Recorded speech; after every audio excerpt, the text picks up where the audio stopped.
Wyatt Hale stood alone on the edge of his family's Montana ranch, the wind biting at his face and the vast, empty horizon stretching out before him.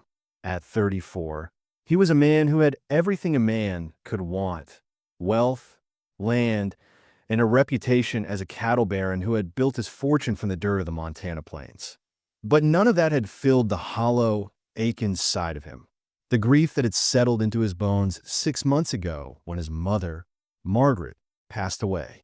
He had tried to ignore it, bury it under the weight of ranching and the long hours spent with his foreman, Jonas Pike, and the housekeeper, Clara May.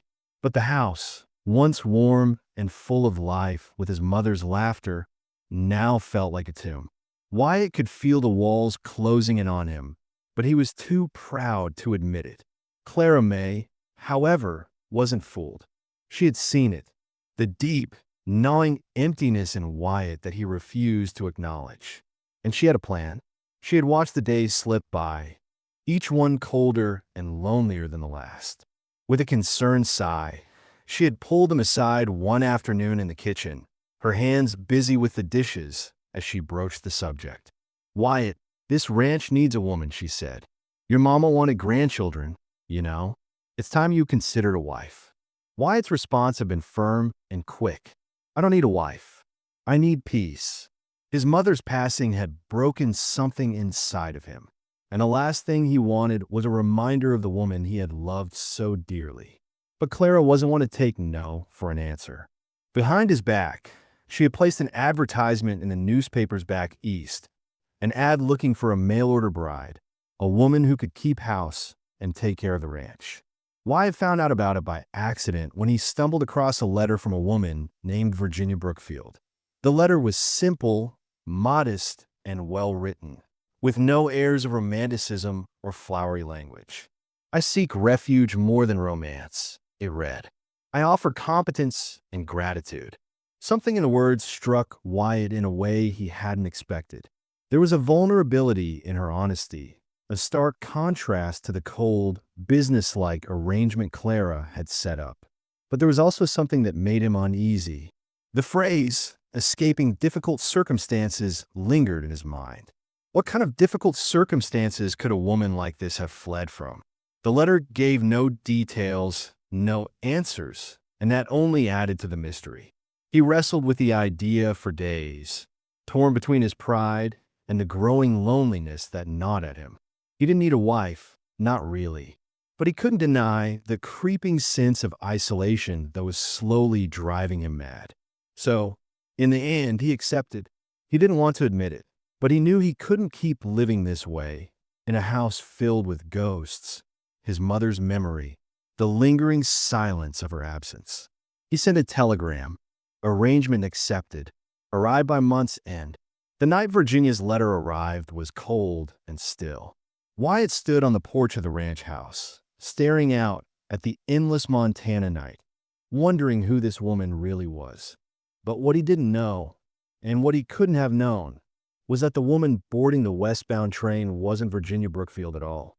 Her name was Eleanor Hayes, and the desperate secret she carried would soon lead her to his mother's grave in tears, shattering everything Wyatt had built his life and everything he thought he knew about love and loyalty. It was a secret that would change everything. But first, he had to meet her. Virginia's arrival came on a train, a small, dusty thing that puffed its way through the endless Montana plains, the air thick with anticipation and the scent of unfamiliar places. Wyatt stood at the platform, his eyes scanning the crowd as the train slowed to a halt, the hiss of steam filling the air. He wasn't sure what he expected, but it wasn't this fragile young woman stepping off the train, her eyes scanning the platform like a deer caught in the open. She was thinner than he imagined, dressed in fine but worn clothes, her hair pulled back in a tight, sensible bun. She clutched a battered suitcase in one hand and a small, locked wooden box in the other, her posture stiff, as though every movement was a careful decision. The faint bruises on her wrists, barely visible beneath the cuffs of her sleeves, didn't escape Wyatt's sharp eyes. As she stepped onto the platform, their gazes met, And for a brief moment, something in her eyes flickered. Fear, maybe, or recognition, but it was gone as quickly as it had come. Wyatt extended a hand, and she flinched ever so slightly, as if afraid of being touched. Her hesitance unsettled him, but he pushed it aside. "Miss Brookfield?" he asked, his voice colder than he intended. She nodded, offering him a fragile smile that didn't quite reach her eyes. The wagon ride to the ranch was silent. The only sound the rhythmic clopping of the horse's hooves and the occasional creak of the wooden wagon. She sat beside him, stiff and unmoving, her hands clenched tightly in her lap. Jonas Pike, Wyatt's foreman, drove the wagon, glancing at her from time to time with quiet suspicion. "She's running from something, boss," he murmured, as if it were some unspeakable truth, but Wyatt just grunted in reply. It wasn't his concern. She was here to work, to keep house, and that was all he required. The ranch came into view, a sprawling, lonely house on the outskirts of nowhere, surrounded by fields and the wild mountains beyond. Wyatt guided the wagon toward the stables, pointing out the large, empty house as they approached. "This is where you'll be staying," he said. "The east bedroom. Don't enter my mother's room. It stays locked." She nodded quickly, her eyes flicking toward the house with a hint of relief. He couldn't quite understand why, but there was something in the way she looked at the house, as though it were a sanctuary. That night they were married. The ceremony was brief, simple, and almost mechanical. A local minister, a few neighbors gathered around, and the contract was signed. Virginia's hand trembled slightly as she signed her new name, and Wyatt, standing beside her, felt a wave of unease wash over him. No kiss, no warmth, just a cold agreement. "Meals at dawn and dusk. Keep the house. That's all I require," he said afterward, his voice flat. The words were more of a command than a promise, and Virginia only nodded. She seemed to accept the terms, whatever they were. The first few days were a blur of quiet dinners and silent work. Virginia did what was asked of her, cooked, cleaned, tended to the house, and disappeared into her room at night. Wyatt barely saw her, and when he did, he could feel the distance between them. Her presence was nothing more than a formality, and yet something about her seemed off. She never asked him anything personal, never pried into his past, and for that, Wyatt was grateful. But there were strange moments, times when she started at loud noises, avoided looking into mirrors, and seemed to shy away from any window where someone might see her. There were nights when he could hear her crying softly through the walls, the muffled sobs drifting into his own restless sleep. It unsettled him, but he said nothing. She kept to herself, and that was enough. There were no visitors, no mail, and nothing in her past seemed to surface, despite the silent questions that began to build in Wyatt's mind. Clara May was pleased with her, commenting on how respectful and hard-working she was. "She's good for the house, Wyatt," Clara had said one afternoon. "She's exactly what you needed." Jonas, ever watchful, was less certain. "She's like a wild animal, boss. Gentle, but ready to bolt at a moment's notice." Wyatt didn't ask why Jonas thought that. He had more important things to focus on, like keeping the ranch running smoothly. Days turned into weeks, and Wyatt's suspicion began to grow. He couldn't ignore it anymore. There was something about Virginia, or rather, something about Eleanor, that gnawed at him. He couldn't place it, but the house felt colder, emptier somehow. He started noticing things he hadn't before. How she hummed softly as she worked, her hands gentle as she fed stray cats outside. The way her presence had a strange kind of grace to it, a quiet kindness that was both unfamiliar and strangely comforting. He fought it, pushed it aside. This was supposed to be practical, an arrangement, nothing more. Yet, in the stillness of the ranch at night, he found himself thinking about her, her voice, her soft gaze, her quiet strength. And when he turned over in bed, unable to sleep, it was her crying that drifted through the walls once again. He couldn't ignore it, not anymore. But then, on the night of the third week, something happened that would change everything. Wyatt was woken from a fitful sleep by the sound of the back door creaking open, the chill of the night air slipping through the cracks. He sat up, heart pounding, straining to listen. And then, through the window, he saw her, a ghostly figure in white, Virginia, Eleanor, walking barefoot across the moonlit plains, her nightgown billowing around her like a specter. She was heading toward the family cemetery. Wyatt's heart skipped a beat. What was she doing out there in the dead of night? What was she hiding? And what he was about to discover would unravel everything. Wyatt's heart hammered in his chest as he threw on his boots and rushed out the door, his mind racing. He didn't know what he expected, but his feet carried him swiftly through the darkened house and into the biting night air. He kept his distance as he followed her, making sure to stay hidden behind the oaks lining the path that led toward the small family cemetery. His eyes never left her as she moved through the tall grass with purpose, her back straight, her steps deliberate.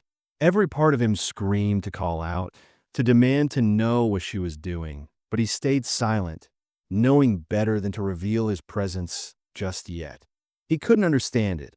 Why was she walking alone in the dark, so far from the house, and why toward the cemetery? He had thought her grief was a quiet thing, but this felt different. There was something urgent about the way she moved, a weight that pressed down on her shoulders and made her seem smaller than she really was. As she approached Margaret's grave, his mother's headstone standing tall among the others, Wyatt's breath caught in his throat. She kneeled before it, the moonlight casting a pale glow over her as she traced the engraved name with trembling fingers. The sight of her, so vulnerable and fragile, made his heart ache with a confusion he didn't know how to unravel. She whispered something to the grave, her voice breaking with every word, but the wind carried it to Wyatt's ears, and what she said froze him in his tracks. "Mrs. Hale, I'm so sorry. I'm so sorry for what I've done."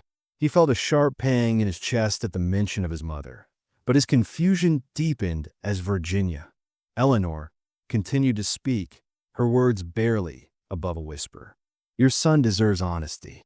He deserves a real wife, not a fraud." Fraud? His mind raced. What was she talking about? What kind of lie had she been keeping from him? He stayed hidden, watching, unsure whether he should step forward or retreat. Then, the truth came tumbling out in a broken stream of words, each one heavier than the last. "My name isn't Virginia Brookfield. I stole that name from a dead woman's identification papers." Wyatt's blood ran cold. Stole a name? What kind of woman did that? His pulse quickened as he crouched lower behind a tree, unable to tear his eyes away from her as she wept, her shoulders shaking violently. "I'm Eleanor Hayes. I'm a runaway wife." The shock hit Wyatt like a physical blow. A runaway wife? He couldn't comprehend it. He had known she wasn't the woman in the letter, but this was something else entirely. "My husband, Charles Hayes, he hurt me. For years. I tried to leave twice. He found me both times." She paused, her voice cracking. "The law won't protect me. I'm his property. So I stole an identity and ran." Wyatt's mind spun with disbelief. She was married to another man? A man who had hurt her? The rage that boiled in his chest was overwhelming. He wanted to confront her, to demand to know why she hadn't told him the truth, why she had deceived him. But as he watched her, kneeling before his mother's grave, he felt something else. A strange sorrow for this woman who had been so broken by the man she had called husband. Eleanor's voice trembled as she continued her confession, her words a mixture of guilt and fear. "I came here under false pretenses. I've brought shame to your son's home." She paused, as if trying to make sense of what she was saying. "But I don't know how to leave. I have nowhere else to go. And God forgive me, I'm starting to feel safe here." Safe. The word resonated in Wyatt's chest. The woman he had married for practical reasons, the woman who had kept so many secrets, had been running from something far darker than he could have imagined. The realization struck him like a heavy weight, and he could no longer look away. His mother had always believed in protecting the vulnerable, in offering refuge to those who needed it. It was part of what had made her the beloved matriarch of the ranch, a woman who had opened her heart to everyone, no questions asked. He had always admired her for that.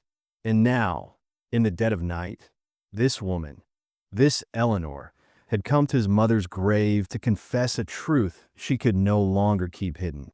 His mind swirled with anger, but also with a deep, abiding empathy for the woman who had been so cruelly treated. The rage he had felt earlier, toward her deception, toward the lies, was now tempered by something more complex. He couldn't just turn his back on her. He couldn't walk away from someone who had clearly suffered so much. As he took a step forward, his boot crunched softly on the gravel path, and Eleanor's head snapped around, her eyes wide with terror. She scrambled back, her face pale as she gasped for breath. "Please, please don't," she pleaded, her voice breaking. Wyatt didn't move toward her at first. He just stood there, watching her in the moonlight. Her fear was palpable, and for a moment, he couldn't bring himself to speak.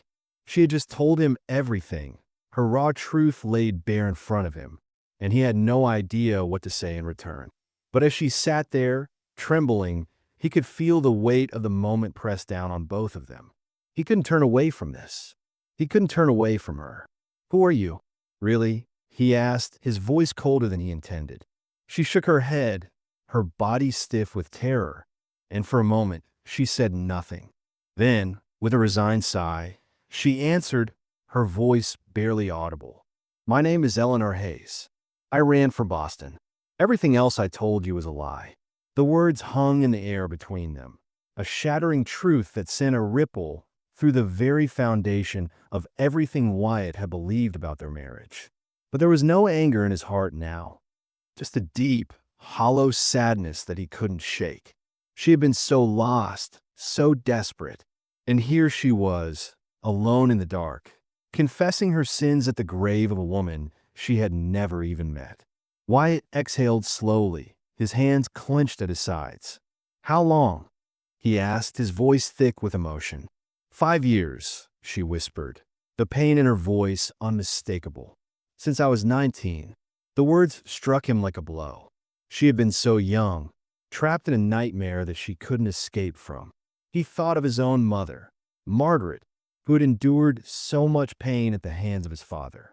He thought of the bruises she had tried to hide, the years of suffering that no one had ever known about. And suddenly, he knew what he had to do. There was no more question, no more doubt. He couldn't send her away, not after everything she had been through. He took a slow step toward her, his voice softening, a mix of determination and compassion. "What's your real name again?" he asked quietly. "Eleanor. Eleanor Hayes," she replied, her voice barely a whisper. He stood there for a moment, then said, his tone resolute but gentle, "All right, Eleanor. Let's go inside. It's cold out here." Eleanor stared at him in disbelief, her body trembling with fear and exhaustion. "You're not sending me away?" she asked, her voice thick with emotion. Wyatt's expression softened, and for the first time, she saw something in him that she hadn't expected. Kindness, understanding. "Not tonight," he said quietly. "Tonight, you're going to tell me everything, and then we'll figure out what comes next." As they walked back to the house, side by side in silence, neither of them noticed the rider on the distant ridge, watching them with cold, calculating eyes. The storm was far from over. Inside the warmth of the kitchen, Wyatt lit the lantern, the soft glow casting long shadows across the walls as he stoked the fire and moved to brew coffee with shaky hands. His mind raced, the events of the night spiraling through his thoughts in a way he couldn't control. He sat down across from Eleanor, watching her huddle in the blanket she had wrapped around herself, her exhaustion evident in the way she curled in on herself. He didn't know what to say to her, not yet. The words felt too heavy, too hard to find. But they both needed this moment, this space to breathe and speak, to get everything out in the open. Eleanor, her hands trembling slightly as she clutched the blanket tighter, broke the silence first. "I was married at 19, she said, her voice thin and fragile. "To Charles Hayes. He seemed like the perfect man, Charming, wealthy. He swept me off my feet. I thought I was lucky. Her words were barely above a whisper, but Wyatt leaned in, his attention fixed on her. But the honeymoon ended fast. I learned quickly that the man I married wasn't the man I thought I knew. He became controlling, abusive. It started small. At first, I thought I was imagining things, that I was being too sensitive. But it escalated. The beating started. Then came the isolation. He wouldn't let me leave the house. He took everything from me, my independence, my freedom, my sense of self. Eleanor's voice broke, and she paused, as though gathering strength to continue. Wyatt felt a knot tighten in his chest. Every word she spoke seemed to unravel the fragile threads of his understanding of her, and yet it also opened his heart to the pain she had carried alone for so long. I tried to leave twice, she went on, her eyes distant, the pain still too raw to hide. The first time, I ran to my sister's house. But he found me. He dragged me back. He hurt me for it. The second time, I ran to a boarding house in the city. I thought I could make it, but he found me again. He broke my arm that time. Wyatt's fists clenched at his sides, his body tense with rage at the thought of the man who had done this to her. His mind couldn't comprehend the cruelty she had suffered, the way she had been broken piece by piece. But his heart hurt for her, and the anger he felt toward her husband began to coalesce into something darker, something he could never have imagined. The law doesn't protect women like me, Eleanor continued. I was his property. That's all I was, his possession. I had no rights. The law would have sided with him. Her voice wavered, and for a moment, Wyatt saw the raw vulnerability she had tried so hard to hide. She had been living in fear for years, trapped in a marriage that was no marriage at all, a prison in every sense of the word. She paused, as though gathering the courage to speak the words that had been buried inside her for so long. I couldn't take it anymore. When Virginia Brookfield, a woman I knew from Boston, died of fever 6 months ago, I saw my chance. I stole her identification papers. I used my hidden savings to buy a train ticket. I came here to escape. I saw your ad. I thought, maybe, just maybe, you wouldn't look too closely. You wanted someone for practical reasons. Someone who would keep house. Someone who wouldn't ask questions. I thought I could hide. Eleanor's voice trailed off, the weight of her confession hanging heavily in the air. Wyatt's heart pounded in his chest as he processed her words. She had stolen someone else's identity, fled across the country, and arrived here, a stranger, running from a nightmare she couldn't escape. He felt a surge of compassion for her, but there was also a part of him that felt betrayed. She hadn't been honest with him, not from the start. He had married a woman who wasn't who she said she was, who had kept a part of herself hidden. But the truth settled in his chest like a rock, and he couldn't shake the feeling that this wasn't just a betrayal. It was a desperate act of survival. "I'm so sorry," she whispered, her voice shaking as she looked up at him. "I never meant to hurt you. I never meant for it to be like this. I just didn't know what else to do. I didn't know who else to turn to." Wyatt's voice caught in his throat as he fought to control the swell of emotion inside him. He had lost his mother only 6 months ago, and the grief he had buried deep within himself had been slowly poisoning him. He hadn't realized how much he had been hurting until he heard Eleanor's story, her pain, her torment. He hadn't realized how much he had been carrying his own pain and how much he wanted to protect her from the same kind of hurt he had seen in his mother's eyes. He knew what it was like to feel powerless, to feel trapped, and now he understood why Eleanor had been so desperate to escape. She hadn't just been running from her husband. She had been running from a lifetime of pain, from a man who had stolen everything from her, her voice, her confidence, her sense of worth. And now, she was standing before him, broken but still breathing, still trying to survive. "Eleanor," Wyatt said softly, his voice thick with emotion. "I don't know what to say. I can't imagine what you've been through. But what I do know is this: whatever happens from here on out, you're not alone anymore. I don't care about the lies. I care about what's real." Eleanor's eyes widened in shock, and she shook her head. But what about everything? What about the marriage? The lies? Wyatt stepped forward, his hand reaching out to gently touch her arm. You survived. You're still here. And that's what matters. I don't need you to be perfect. I need you to be real. His words, simple as they were, seemed to break something inside her. She blinked, and tears welled up in her eyes. For the first time since she had arrived, she allowed herself to collapse into his arms, her body trembling as the weight of everything she had been carrying finally broke free. He held her tight, his heart swelling with a mix of protectiveness and tenderness. We'll figure this out together, he whispered. You're not going anywhere. Not while I'm breathing. As they sat there, side by side, the night stretched on, and a deep silence fell between them. For the first time since his mother's death, Wyatt didn't feel so alone. They were two broken people, bound by pain, but also by something else, something neither of them could have predicted, a bond forged in the fires of their shared hurt. In that quiet moment, he knew that whatever else came next, they would face it together. But little did they know, even as they sat in the warmth of the firelight, a storm was still brewing just beyond the horizon. The past was never truly behind them. The days that followed the confession were marked by a subtle but undeniable shift between Wyatt and Eleanor. The walls that had separated them, built by lies and silence, began to crumble, and in their place, something new grew, a tentative trust, a quiet understanding. Life at the ranch began to feel different, though not necessarily easier. The quiet hum of daily chores, the feeding of cattle, the tending of a land, became more than just tasks. They became moments of connection. Eleanor, for the first time since arriving at the ranch, began to truly settle in. She learned the intricacies of running the house, of managing the flow of daily life. Wyatt had given her the space she needed, never pressing her to speak of the past, never pushing her beyond what she could give. And in return, she found herself humming softly while she worked, making meals with a tenderness that surprised even her. She started to smile more, and though it was small, that smile had a warmth to it that hadn't been there before.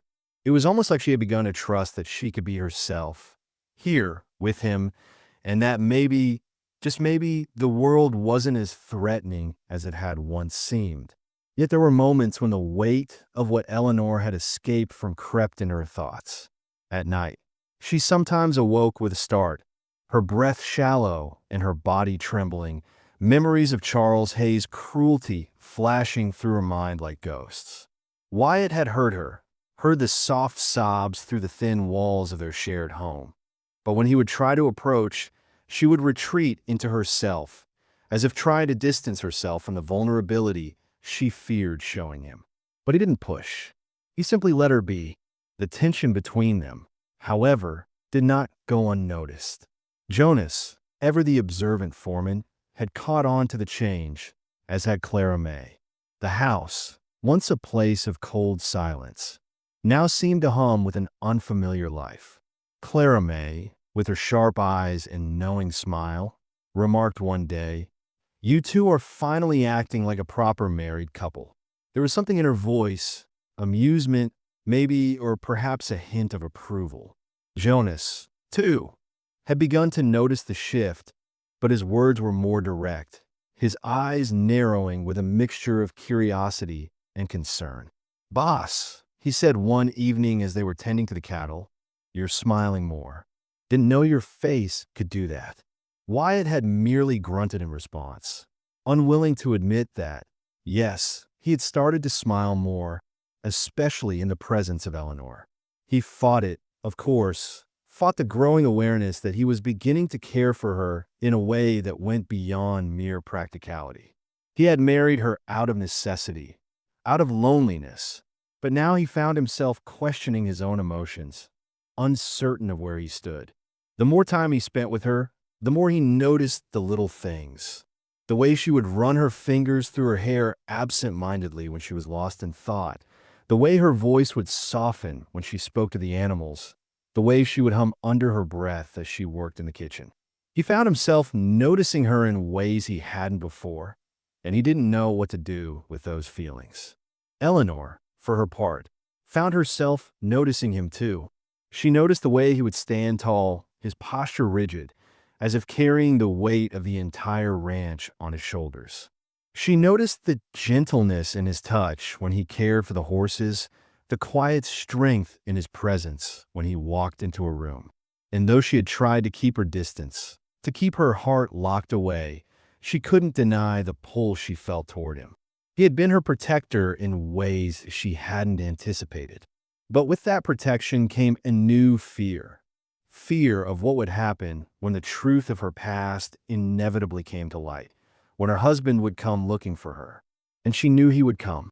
The night Wyatt woke to the sound of the back door creaking open was not the first time Eleanor had slipped out of the house in the dead of night. It had been 3 weeks since she had confessed her secret to him, and yet the fear had not dissipated. Every night, she lay awake, eyes wide with terror, listening for the sound of a horse's hooves on the wind, wondering if tonight was the night Charles would come for her. But this time was different. Wyatt had been restless, lying awake in bed, his mind a whirl of confusion and emotions he couldn't quite place. He had heard her soft footfalls, the faint sound of her nightgown brushing against the floor, and had assumed she was simply restless too. But then he heard the door open, a faint creak, barely audible, but enough to rouse him from his thoughts. He sat up quickly, his heart pounding, and stared through the darkness. The silhouette of Eleanor moved across the room, her figure ghostly in the moonlight that filtered through the window. She was barefoot, her nightgown flowing around her like a specter. She was heading toward the family cemetery. Wyatt's heart skipped a beat, and without thinking, he sprang to his feet, grabbed his boots, and slipped out into the night after her. He couldn't explain why he felt the sudden urge to follow.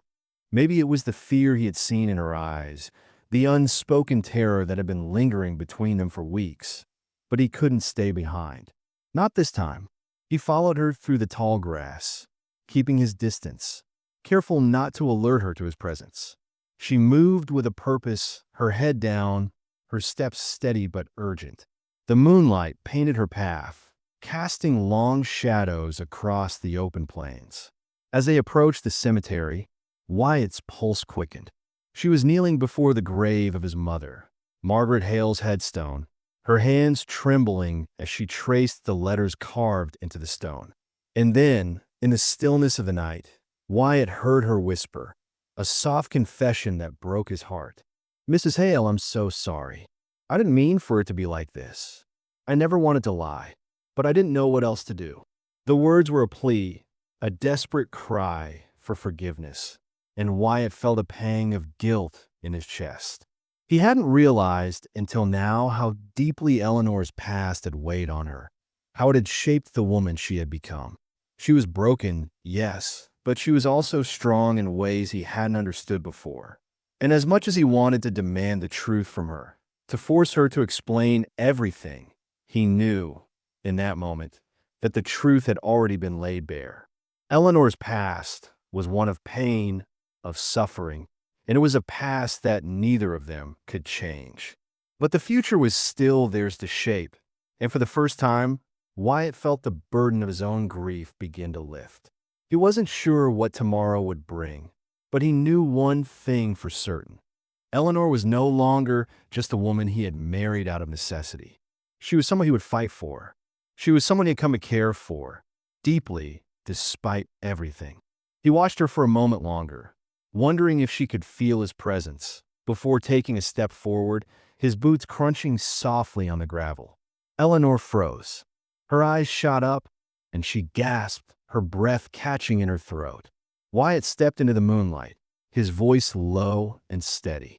"Eleanor," he said, his words barely above a whisper, "you're not alone anymore. Not while I'm here." Eleanor's eyes filled with tears, her body trembling as she turned toward him. And as he reached out to her, offering the protection she had always longed for, he knew that their fight, whatever it would be, was just beginning. But they would face it together. The next morning, the ranch seemed to hum with an undercurrent of tension. the air thick with the weight of what was to come. Eleanor and Wyatt had returned to the house in silence the night before, the emotional exhaustion of the graveyard confession still hanging heavily between them. They had barely spoken, both of them lost in their own thoughts, trying to make sense of the truth that had finally been laid bare. But the storm was far from over. They both knew it. Eleanor had felt the weight of Charles Hayes' presence even before she had escaped him, the man's shadow always looming over her.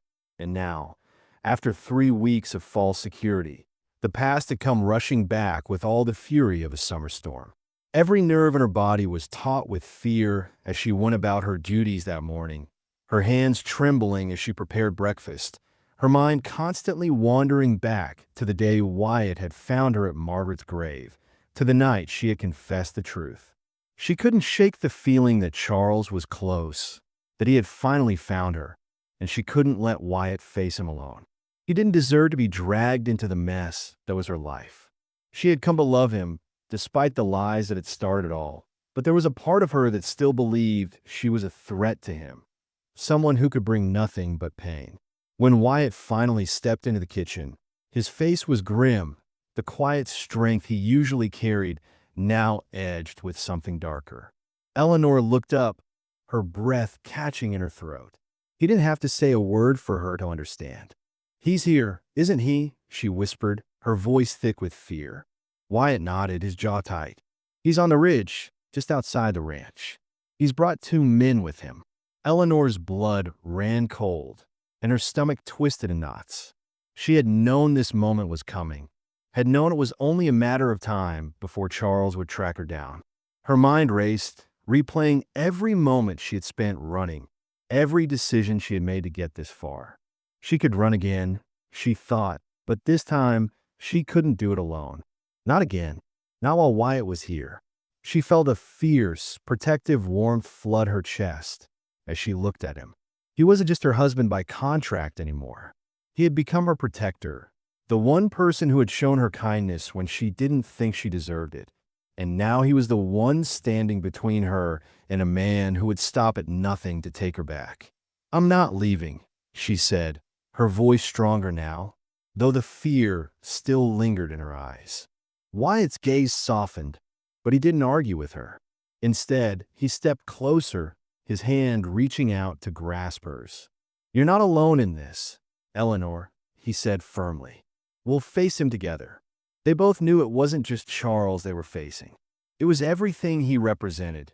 The years of abuse, the years of fear, the years of pain that had been buried so deep inside her.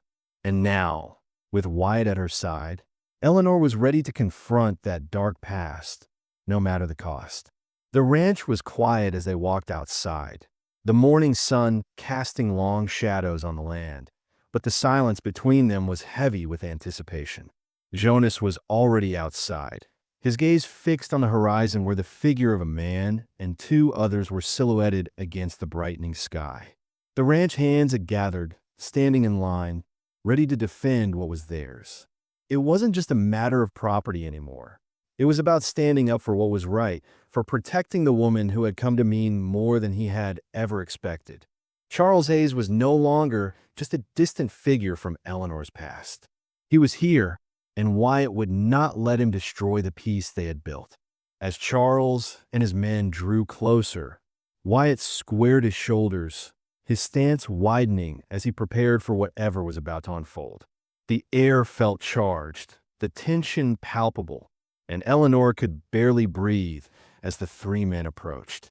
Charles, a tall, imposing figure with sharp features and an air of cruel confidence, led the way. He dismounted smoothly, his gloved hands removing his riding gloves with deliberate slowness as he surveyed the ranch. Taking in the sight of Eleanor, standing beside Wyatt, her head held high. A smirk twisted on his lips as his eyes flicked to her. "Mr. Hale," he said smoothly, his voice dripping with condescension. "I presume you're the one who's been keeping my wife." The words hit Eleanor like a physical blow, and she flinched, but Wyatt stood tall, his expression unyielding. "Your wife." Wyatt's voice was cold, his anger simmering beneath the surface. She's not your property. She's a person, and she doesn't belong to you anymore. Charles chuckled, a low, mocking sound that grated on Eleanor's nerves. Oh, I see, he said, his tone mocking. You're playing the gallant hero, I take it? How quaint. He stepped forward, producing a set of papers from his coat pocket. These say otherwise. He unfurled the papers and handed them over to Wyatt. This is my legal claim to her. She's my wife, and I'm well within my rights to bring her back. Wyatt took the papers but didn't immediately look at them. He felt a surge of disgust rise in his chest at the thought of the legalities that gave this man the right to treat Eleanor like nothing more than a possession. You're not taking her anywhere, Wyatt said, his voice unwavering. Charles's eyes narrowed, his smile fading. Is that so? He said, his voice low and dangerous now. You're going to stand in my way? He gestured to his two men, who were now approaching, their hands resting on the handles of their pistols. The tension was thick in the air, and Eleanor could feel her heart pounding in her chest. She had faced Charles before, but never like this, not with Wyatt standing beside her. She looked at him, and their eyes met, a silent agreement passing between them. She wouldn't back down. Not this time. I'm not going with you, Eleanor said, her voice steady despite the fear that threatened to consume her. I choose freedom. I choose to stay here. Charles's smile faltered, and for the first time, he looked unsure, the mask of control slipping just slightly. You don't have a choice, Eleanor, he snarled. You're coming with me. At that moment, Jonas stepped forward, his presence steady and unflinching. You're not taking her, he said, his voice calm but firm. None of us are going to let that happen. The ranch hands, who had been standing silently in the background, now moved into position, forming a protective line between Charles's men and the house. The standoff was brewing, and neither side was backing down. Charles's face twisted with rage, but just as he was about to respond, a voice interrupted the tense silence. Clara May, holding a telegram in her hand, walked out from the house, her eyes gleaming with determination. Mr. Hayes, she said, her voice sharp and unwavering. Before you make any more threats, you should read this. She handed the telegram to Wyatt, who quickly scanned it, his eyebrows shooting up in surprise as he took in the details. Clara May's mysterious smile only deepened. You're wanted in Boston, she said, her words cutting through the tension like a knife. Fraud, embezzlement, attempted murder of your business partner. You've got a lot of explaining to do, Mr. Hayes. Charles's face went pale as the weight of the accusation sank in. The papers he had so proudly presented, the legal documents that he had believed would give him control, suddenly meant nothing. His composure shattered, and in a fit of fury, he lunged toward Eleanor. But before he could reach her, Wyatt stepped in, landing a powerful punch that sent Charles sprawling to the ground. The hired men reached for their guns, but the ranch hands were already ready, rifles aimed and steady. The sheriff, summoned by Clara May's quick thinking, rode in just then, bringing the situation to an official halt. As Charles was dragged away, his furious threats echoing through the air, Eleanor collapsed into Wyatt's arms, trembling with a mix of relief and fear. The sheriff's presence, along with the gathered support of the townspeople, assured her that this was finally over, that she was safe. But even as Charles's men were led away in cuffs, Eleanor knew this was only the beginning of her journey. With Wyatt by her side, they would face whatever came next together. The truth had been uncovered, but the healing was just beginning. Weeks had passed since Charles Hayes was taken away by the sheriff, and the tension at the ranch, though still present in the quiet corners of the house, had begun to fade. For the first time in a long while, the sun seemed to shine a little brighter over the sprawling Montana plains. Eleanor had slowly started to heal, her soul slowly mending after years of fear and oppression, and Wyatt, ever the silent protector, had remained by her side through it all. The house, once cold and empty, had begun to feel full of life again. There were more conversations between them now, long talks at the dinner table as they shared their days, their hopes, their pasts.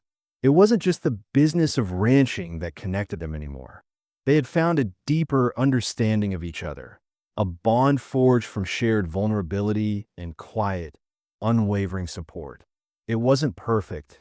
There were still moments when Eleanor would wake in the middle of the night, her body trembling with memories of Charles, her breath shallow with fear. But each time, Wyatt was there, holding her until the storm passed. Each time, she felt a little bit stronger, a little more whole. Wyatt, too, was changing. The grief of losing his mother had faded into something more manageable, more peaceful, and the house no longer felt like a tomb. Margaret's memory still lived on, but it was no longer a weight that bore down on him. Instead, it had become a place of quiet reverence. And with Eleanor at his side, he had finally learned how to embrace the memories without letting them consume him. The transformation of Margaret's locked room into a sewing space had been a symbolic act of release for both of them. It wasn't just about turning a room into something useful. It was about letting go of the past and making space for a future that was finally beginning to feel possible. As spring began to creep over the plains, the ranch was thriving in ways Wyatt hadn't imagined. The cattle were healthier, the land rich and fertile, and the air, though still sharp with the chill of the mountains, seemed to carry a promise of new beginnings. And yet, amidst the growth and new life, there was one final thing left to be addressed. Wyatt had been holding on to something that had been gnawing at him since the day he had married Eleanor under false pretenses. They had made it through so much together, but their marriage, what was supposed to be a practical arrangement, had never been legally valid. The moment had come, the moment where Wyatt had to ask her the question he had been avoiding. That evening, after the last of the ranch hands had gone to bed, and Clara May was humming softly as she worked in the kitchen, Wyatt found Eleanor sitting on the porch, staring out into the vast expanse of land.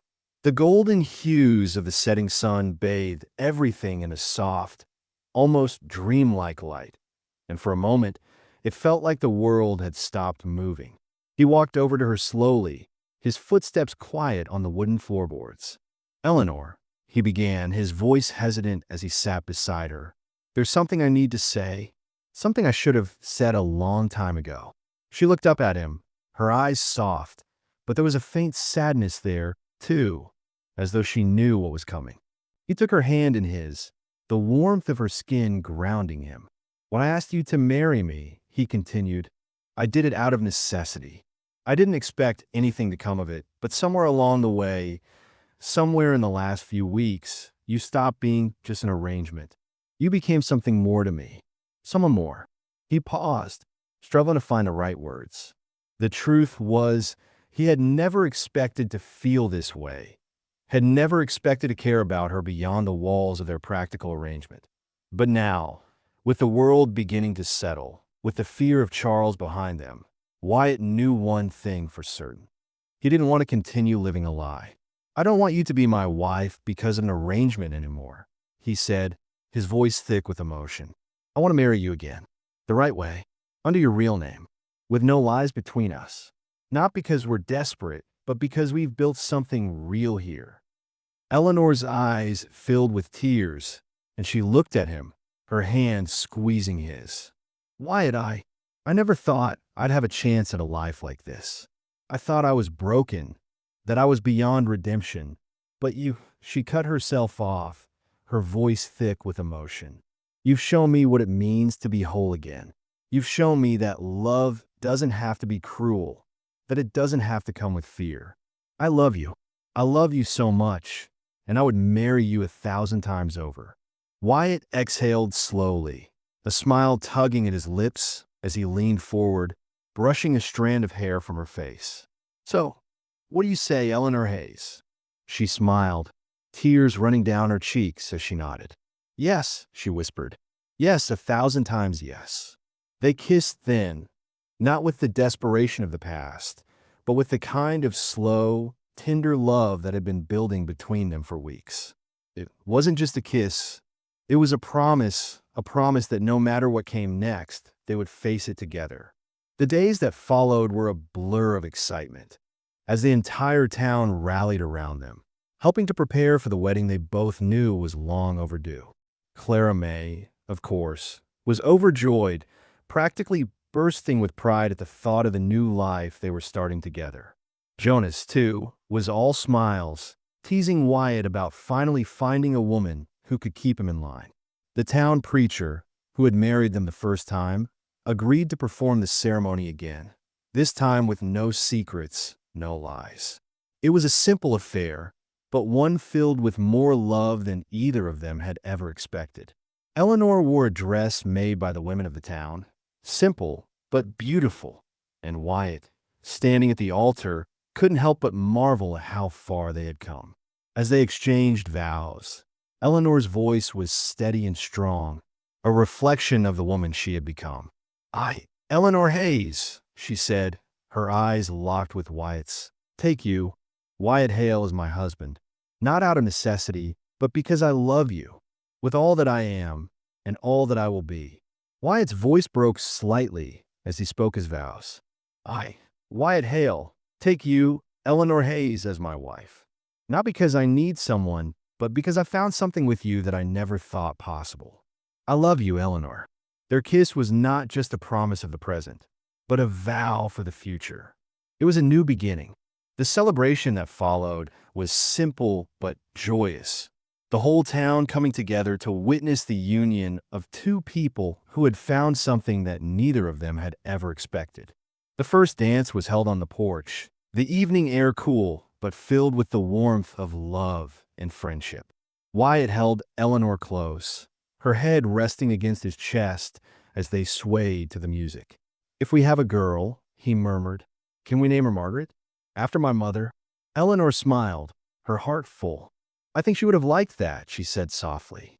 As the night drew to a close, Wyatt and Eleanor stood on the porch, watching the stars flicker above them. For the first time, the house felt like a home, and as they held each other, they knew that whatever the future held, they would face it together.